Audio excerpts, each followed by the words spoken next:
Perkenalkan, nama saya Nurul Anissa dengan NIM SB22003 dari Prodi Sarjana Kebidanan.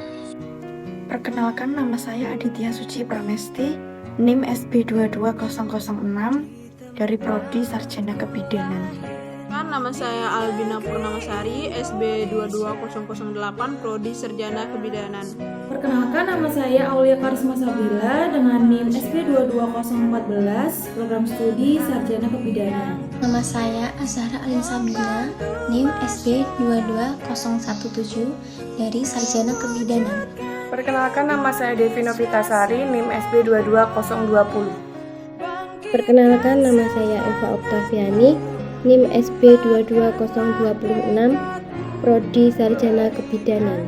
Perkenalkan, nama saya Firamanda, NIM SB22027, Prodi Sarjana Kebidanan. Perkenalkan, nama saya Francisca Evana Yomen dengan NIM SB22029 dari Program Studi Sarjana Kebidanan. Perkenalkan, nama saya Magdalena Supi dengan NIM SB22038, Program Studi Kebidanan Program Sarjana. Assalamualaikum warahmatullahi wabarakatuh. Perkenalkan, nama saya Pipit Novitasari, saya dari Program Studi Sarjana Kebidanan. Nomor induk mahasiswa saya SB22045. Assalamualaikum warahmatullahi wabarakatuh. Salam sejahtera untuk kita semua. Salam, Om Swastiastu, Namo Buddhaya, dan salam kebajikan. Perkenalkan, nama saya Wahyu Bujirahayu dengan NIM SB22060 dari Prodi Sarjana Kebidanan. Perkenalkan, nama saya Yusifa Apriliani, NIM SB22062 dari Prodi Sarjana Kebidanan.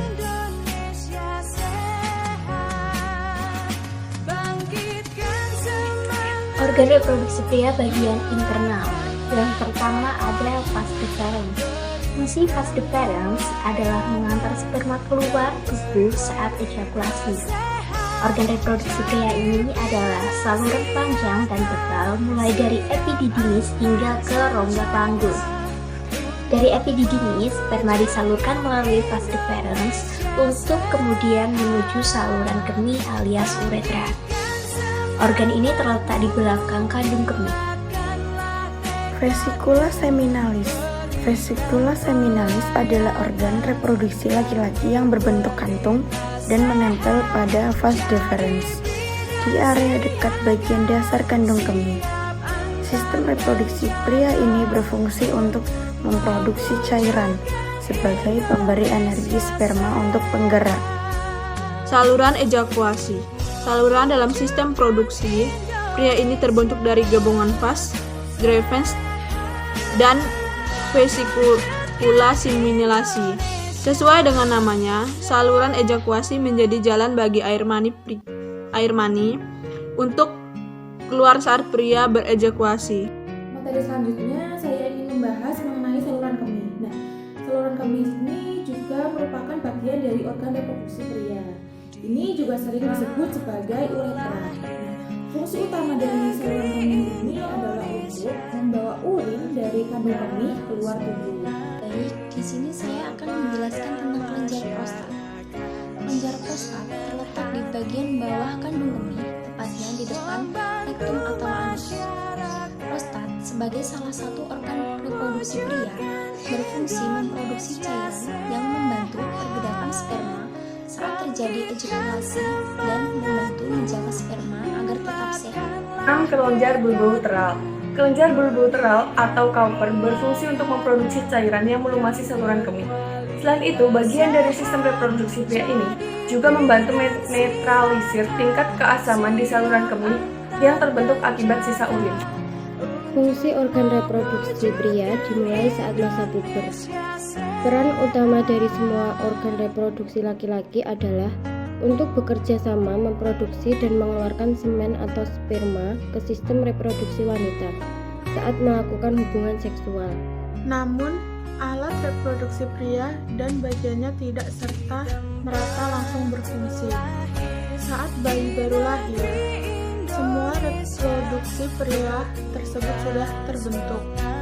Sistem reproduksi baru akan berjalan saat pria memasuki masa puber.